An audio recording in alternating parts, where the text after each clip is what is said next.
Greetings, everyone. This is Virtuous Roots, where we reclaim virtue to bring it to our home and yours. And I'm Thomas McCuddy. And I'm Thomas Quackenbush. I'm Nick Wiegand, and tonight's conversation is the utility of boredom. And I know that you think the direction this conversation is going, but I'm going to challenge it. So we are going to start with Isaiah 26:3, and it reads, "You keep him in perfect peace, whose mind is stayed on you, because he trusts in you." Mm-hmm. So there's this element of a peaceful mind. But unfortunately, many times with us in our current day and age, and I would assume even during biblical times, that we aren't comfortable with this. And so, what is the idea of boredom before we even progress into the utility of it? The idea of boredom. Boredom. Boredom. Yes. I find that when we, in this culture that we're in, I find ourselves so overstimulated that when we're not in that state of stimulation, we find ourselves restless. And I think it kind of goes into that realm as well. Remove the idea of the overstimulation. Just because I know that you say in today's culture, but I guarantee you, when you were a young child, you walked up to your mom and said, I'm bored. I'm bored, yes. So I don't think I know that's the direction that we think this is going to go, but the reality is I think this is a timeless problem. So what is the idea? What is the concept of boredom in the first place? So I think it was was it Augustine? Somebody I remember reading, and I'm going to have to go look this up now. Somebody might be Googling this. There was a theologian or philosopher, somebody who said that boredom was what caused the first sin. Like they were bored in the garden. Okay. So, I mean, I'm not advocating that. I'm just saying I remember reading that recently. Okay. Somewhere that quote was there. So I think it goes. Well, even if we take that quote and we, carry that off of the scripture that I read, our mind not being stayed on Christ or stayed on God. It's that restlessness that you don't know what to do with yourself, and this is why it's not particular to our culture and our day and time. I think in any time period, any place, you can find yourself in that state of mind that you have two people in two exact circumstances. One's bored, one's not. I think this is very much an internal thing. Mm-hmm. And so this is why when my kids make that comment, they say, I'm bored. I say, that's more of a comment about you than your situation. And so I think this is why boredom is going to really apply in terms of virtue. We need prudence to know how to use our time well. We need prudence that in this time, I can't be doing maybe this other thing I want to be doing, or I'm waiting for something to happen, or what happens with us a lot of times, we're taking trips and you're in the car. What can you do so much in the car? And if you forgot to bring your thing, or the battery's dead, or that, it's not the end of the world. But do we know how? Are we the kind of people who, when we have this time, we can use it well? And are we the kind of people, I think one of the things that is a big problem in our day and time, most people, they're always going and they never stop, and they don't know how to we talk about leisure, but what you read in scripture, that idea of just being with the Lord, we don't do that either. Right. We come into church and we're like, oh, we have this meeting, we do this thing, and we got to keep it going. And there's no sense in which we can just like, let's reflect, let's turn our minds, let's slow it down. And even when we do that, in a lot of churches, they have to play music in the background. They do. I mean, that emotional appeal of the music to... Which, I like music. I like keeping music in the background. But when it's because you're too afraid to be alone with your own thoughts, we have to have this. It's interesting you go there, because that's where I was going to go. Yeah. So I do a lot of counseling, a lot of biblical counseling, and the biblical counseling that I subscribe to is this thing called the biblical framework. And when I'm actually counseling somebody through something, we always start with kind of the symptoms. And one of those symptoms is this idea of boredom, or how that has then manifested itself into awful things in their lives. What we call that is this apparently uncaused fleeing. It's this idea that we're running from our guilt, our anxiety, our guilt, and the sin itself. And so when you say, are we afraid of being with our own thoughts? Many of us will literally pack everything into every minute so we don't ever have to have to encounter that. Yeah. actually be with our own thoughts. And so it's interesting that the utility of boredom that we're kind of started this idea that this is what we want to be able to use with our children. How many of us as adults are able to be at peace, who can be in perfect peace when our minds are stayed on God because we trust in Him? And go ahead. No, kind of, because I find that there is, well, the utility in terms of the boredom and recognizing that there's sometimes we have to face those things, and if we are, and I like what you're talking about with counseling, when people don't want to ever find that their sense in boredom or in a place where they don't have something to do because they're gonna have to like whatever demons they're dealing with, and I mean, like in their psyche, they're because like a lot of times when people go on these silent retreats is for that reason. You go there so that you can counter something. And I think a lot of times that's encountering God in boredom or in silence or in that area, which if you're constantly busy, if you're constantly going from one thing to the other, aside from our cell phones or anything like that, we tend to always kind of want to do something and always have something to do. And we're constantly just wanting to go here and there. Just to I think that's such an appropriate way of thinking about that. We're fleeing from something and we're always in a state of fleeing. And one of the things, like, I guess an advantage for me growing up, I was an only child and I was kind of left to myself a lot.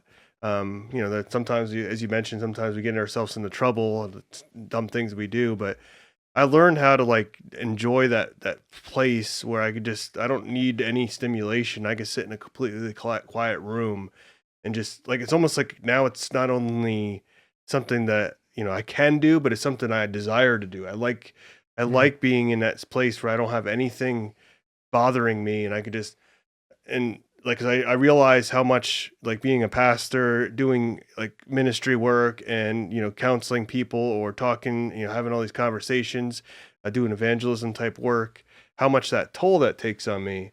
And just having a place where I can go where there's nothing to do, just to rejuvenate myself and just take a breath and not have like, the millions of things, the tasks to do, just kind of weighing on me at all times.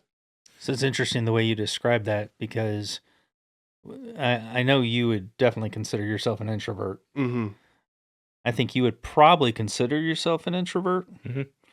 And I am absolutely not an introvert. No. I am as far from an introvert as we can get.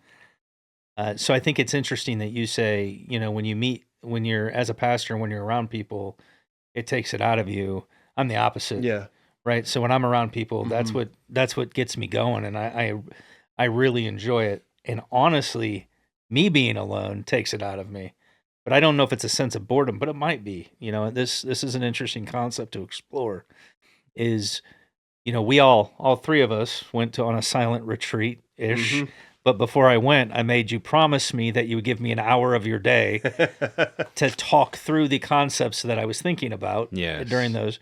And it wasn't because I needed someone to talk to. It was because that's how I process my ideas and I love the interaction and the conversation between us. Mm-hmm.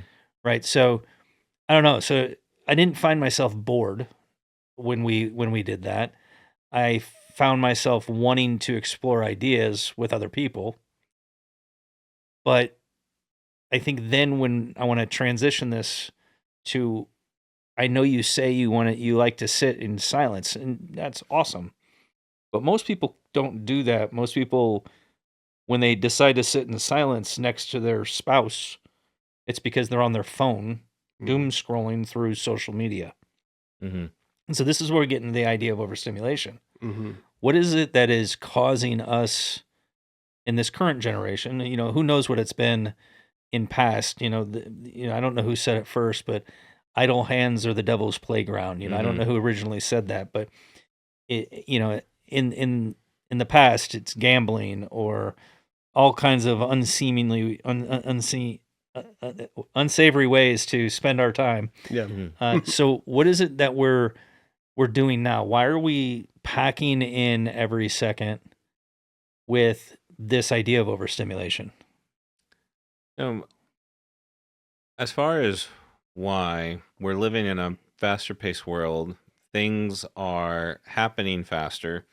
And the way I heard it was actually former president at SES, Richard Land, would say that our time-saving devices have actually drained our lives because all this time they save, we try to do so much more. Right. And because I remember when I worked at UPS as a truck loader, and that was when they created the little labels that they use now.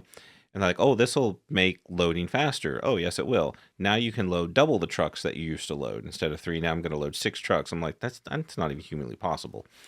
So my little time-saving label just destroyed me. I believe in UPS over it. So I think in our culture, we are in that place where we're conditioned to go. I think also the philosophy of pragmatism, that you're supposed to have this utility, that everything should have its purpose. And if you're just sitting there, the mindset of not doing anything, then it's not good. And that's why I like the idea of the way framing this, the utility of boredom, that there is this sense in not having these things to do can be utilized in you. It can make you better, but it's not just about going and running at full speed and doing. We don't know how to balance that. No. We've lost this, and particularly in the Western culture. Other cultures might be better, but I know at least in America and a little bit of what I've seen in South Africa, we are really bad, and we just burn the candle at both ends. Like it seems like everybody is just trying to do every single thing that they can. I'm super guilty of sitting here right now. But that's the same thing. It's why I joke when people they talk about, wow, you have so many projects. And I joke and I say, I'm never bored. And because I never have time to stop. Right. I never have time. And that's not good. Well, I mean, just think about this idea of boredom that we're talking about. If we dial it back, it's kind of a commandment of God. He commanded us. What are we supposed to do on the 7th day? Like, we're commanded to rest. And yet, I would say that most of us probably don't truly rest on that 7th day. And it goes past that, right? Because it's not just the 7th day, right? It's the 7th day and the 7th year. Yeah. The year Jubilee, right? Like it's like we're supposed to be able to dial it back and not burn the candle at both ends. I think it is interesting that the Jews never kept they never kept the Sabbath year. They never kept the year of Jubilee because that was the 50th year. 50th year, sorry. Yeah, so you were supposed to on the 49th year was a Sabbath year, but then the 50th year was a year of Jubilee. And so you're literally not supposed to farm or work the land for 2 years straight. 2 years straight. Which means you're really living on faith. And the Jews never did that, that's why the whole Babylonian captivity, God said the land will have its rest. And that's why they were in the captivity as long as they were. So I think it's important. I mean, I know we're not under the law. We're not following Mosaic covenant, but God is expressing there is there should be this rest. But I think now that you brought it up, part of that is that they never depended upon God. If we keep moving and we keep grinding the way we do, then we become the sole supporters for ourselves. We don't have to rely on God. It's true. You don't have time to think about them. Yeah. Like you don't have time to think about anything but what you have to do next. Well, I mean, it's all up to me. I have to do it. I got to get done. Who else is going to do it? Just as pastors alone, I mean, think about how hard it is for us to get our congregation just to read scripture. Right? I mean, at our church, we went through the Psalms, and it was supposed to be read 5 Psalms a week, right? It was only, or was it all? No, we did every day. It was every day. Psalm every day. And the idea was that when we came in, for every member of the family was supposed to take a little puffball, a little pom-pom ball, and put it in the jar for every day they read the psalm. And the math was supposed to work out to where we were going to easily fill this ginormous jar that we had sitting at the front of the church. And we started off strong, but it petered out. and we never actually filled the jar. We even got bigger puffballs. I even went, okay, we weren't supposed to say that, but I even went out and bought, I even increased the size of the puffball to potentially fill the jar. And I think that if we really examine that and we say, why not? It's, well, I don't have time. And it's really difficult for people to make that time for God, let alone all that is supposed to have been coming, like, or just make that time to read scripture, let alone all that we are supposed to, the type of time that we're supposed to spend with God. It's funny because I try to make a practice of keeping my Saturdays kind of like, I try not to make any sort of, I'm not always successful because there's always something seems to be going on. Try to keep it free where I don't have anything to do, like just have a day of the week. Because when I tried to do that one Saturday a year. Yeah, that'd be awesome. But there's always, I'm like, oh yeah, I can sacrifice my morning. Oh, I can sacrifice a few hours in the afternoon. I can, then eventually you don't ever get that rest. But what I recognize when I don't do that, it doesn't, like, I don't have any time of rejuvenation, and I just get this diminishing return, and I just get exhausted. And over time, I'm just like, by the next week, another week I didn't have any days off. I just keep going around because Sundays for pastors, that's not really a day off. Obviously, no. You can't really rest. It's like, you wake up in the morning, you get focused, you have things you have to do, you have people to talk to, you have all these things that you have planned. There's stuff after church, and then you're getting ready for the week. My wife's a teacher. I teach as well, so we're preparing lessons. We're doing stuff. That's what we're doing on Sunday. Finishing up what we needed to do to get the week started. So you're saying God knows what He's talking about? Yeah, I think God knows precisely what tells us what He's doing. So I'm going to read one more. I'm going to read Psalm 131. O Lord, my heart is not lifted up. My eyes are not raised too high. I do not occupy myself with things too great and too marvelous for me. But he says, but I have calmed and quieted my soul like a weaned child with its mother. That's good. Like a weaned child is my soul within me. O Israel, hope in the Lord from this time forth and forevermore. That's good. And so I don't want this just to be about a day of rest, but it's this utility of boredom. It's this utility of this peace, this quiet, this time. It almost sounds like we're kind of advocating for a time set apart to dwell in our own thoughts, dwell in our relationship with the Lord, dwell in Him. Ultimately, that would be the goal. So if from my counseling side, when I'm saying that, we're really just trying to overstimulate ourselves so we don't have to think that through, if we make this actually a part of our lives, it will force us to really work through some deep-seated issues. Yep. Now, you've been fleeing from all this time, right? You've been fleeing from, yeah. But here's the deal. So now this is a family podcast. It's how do we then instill this into our families?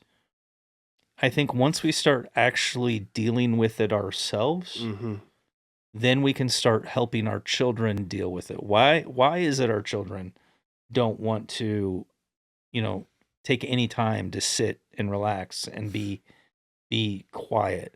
My grandkids know not to come up to me and say, Papa, I'm bored, because they know that results in work. And so they don't say it to me, but that doesn't mean that they're not bored. It just means they've gotten smart enough to not want to go do some farm work or something, like let's go move some chicken bags or, so go ahead. That's been part of what we've worked into our homeschool routine is quiet time. And so you think of scheduling time where you don't do things, like you do something quietly, like this could be read. In the case of the younger kids, we have audiobooks that they could even listen to, or there's something they can do quietly. So it's actually something that now with my oldest, that there's been times where he's like, I didn't get my quiet time today. Can I take my quiet time now? Like he desires it. And I think that's where, again, in our lives, we're going to find ourselves in times where, okay, I'm going to have to be quiet. I'm going to have to not go and do, and we're just not practicing it. We don't seek it. And for me, my quiet time was always like 5:30 in the morning to about 7:30. That's when I can kind of guarantee that things are going to be quiet. And I've not been doing that because it's been so busy lately. And either I'm staying up too late, or I'm like, well, if I start my workday at 5:30, that's just when it all goes Right. downhill. And so recently, when I was moving my mom in with my little brother, and I got to stay at my little brother's house, and I had to leave out early in the morning. Like I was gonna leave at 4 in the morning, and I told him, I was like, "Man, I'm sorry, I'm gonna have to leave out." He's like, "Oh, it's okay. I get up at 3:30 anyway." And I'm like, "What? You get up at 3:30?" He's like, "Yeah, I usually get up at 3:30." He's like, "Cause it's quiet." And so from 3:30 to like 8, he has that. I was like, "Wow!" I'm like all that time and Yeah, silence and but this turns into, oh, and I hear you, but this turns into that grinding mentality, because all that time in silence so he can get most of his work done, right? Like I know well, a lot of people who in the business world, like, beat the sun, it turns into this, well, I'm up early so I can get everything done, because it's quiet, not because they want to dwell in the Lord and dwell in silence. correct. And that's how my brother uses it. But I think to my thinking is like, man, if I was up at 3:30 and to have all these hours, then you find yourself where, okay, I think I'm gonna pray, and I'm just gonna spend some time with the Lord, because usually when I'm like praying, it's like it has to be really short, it has to be really quick. I'm praying with a purpose, like, hey, we have to bless the food. Let's bless the food quickly because the food's gonna get cold. Or, we as a pastor, we have to start the service, and you don't want to pray too long because then people start getting, falling asleep. I mean, it just, again, we go through all these things where They're just it being just, efficient with their time. yeah, like it just working that nap in. micro naps, Yeah.